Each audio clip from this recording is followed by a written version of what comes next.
Hola amigos amantes de los gatos, si tienen un gatito, necesitan saber estas señales de que los adora. Primero, los cabezazos. Cuando su gato frota su cabeza contra ustedes, es su manera de decir, te quiero. Luego, las marcas de olor. Cuando se frotan contra ustedes están creando un perfil de olor compartido, lo que profundiza su vínculo. El acicalamiento también es importante. Si su gato los lame o los acicala, considérense parte de su familia.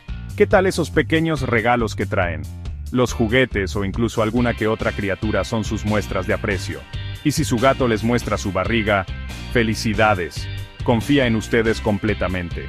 Por último, si los siguen y duermen cerca de ustedes, definitivamente se han ganado su corazón. Entonces, ¿eres favorito de tu gato? Si te gustó este video, dale like, comparte y suscríbete a @gatocéticos. Fuente: huffingtonspot.es